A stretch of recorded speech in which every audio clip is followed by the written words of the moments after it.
जिस दिन मुझे ये पता चला था ना कि तुम जीवन में बहुत अस्त व्यस्त हो, बहुत परेशान हो, और जिस दिन मुझे इस बात का एहसास हुआ था कि तुम कोई बहुत बड़ा गलत कदम अपने जीवन के लिए उठा सकते हो, उसी दिन मैंने तुम्हारे जीवन में प्रवेश किया था। तुम्हें इस बात का स्मरण नहीं, ध्यान नहीं, क्योंकि वो दिन वो पल कट चुके हैं।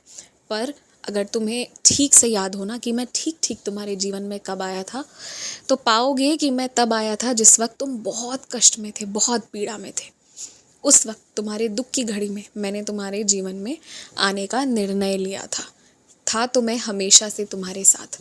तो जब मैंने उन दिनों ना तुम्हारा हाथ पकड़ लिया, उन दिनों तुम्हारा कुछ नहीं बिगड़ा, तो अब तो बहुत अच्छा समय है। अब मत घबराओ। तुम्हें जो लोग भी स्वीकार नहीं करते हैं, तुम्हें मनहूस कहते हैं, क्योंकि तुम्हारे होने की वजह से उन्हें लगता है कि किसी का नुकसान हुआ वगैरह वगैरह कहते हैं ना, ये वो लोग हैं ना जिन्हें इन्हीं तरह से प्रताड़ित किया गया था।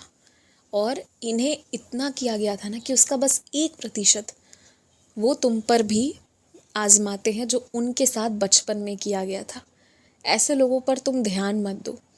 कोई भी व्यक्ति जिसे मैंने बनाया है ना, वो किसी के लिए अपशगुन, मनहूस हो ही नहीं सकता। इस तरह किसी को भी नहीं बुलाया जाना चाहिए, क्योंकि जब कोई इस तरह किसी को बुलाता है तो वो मेरा साक्षात सीधे सीधे अनादर करता है। मेरे ही बनाई चीज़ों को इतने बुरे शब्दों से बुलाना मतलब मेरा साक्षात अनादर करना।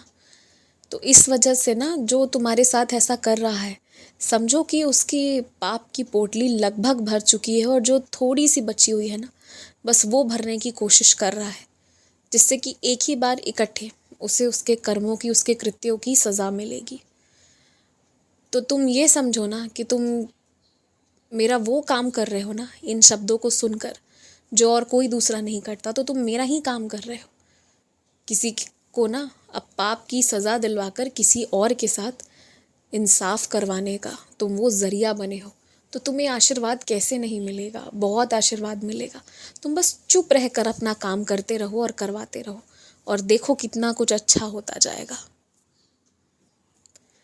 फटे कपड़े, फटे जूते, कोई भी चीज़ फटी हुई हो तो उसका प्रयोग मत करो। जो भी सामान का प्रयोग करो वो अच्छा करो।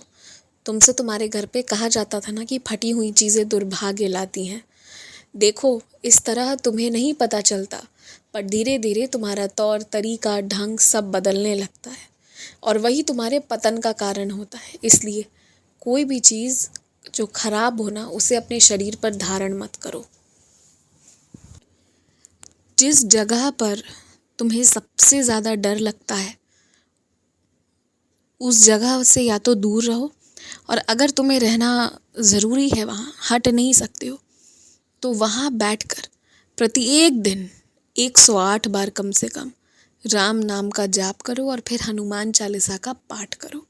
ऐसा करने से साक्षात संकट मोचन हनुमान वहाँ प्रकट हो जाएंगे, और ज्यों ही बालाजी प्रकट हो जाएंगे ना, तो कोई नकारात्मकता जो भी होगी भी ना, तो उसे उस जगह को छोड़नी पड़ जाएगी, या तो फिर उसे मोक्ष मिल जाएगा।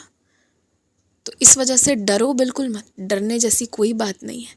एक एहसास है तुम्हारे मन में, बस उसे तुम, उसके लिए जो भी करना है आवश्यक वो करो, और अपनी परेशानियों से निजात पाओ।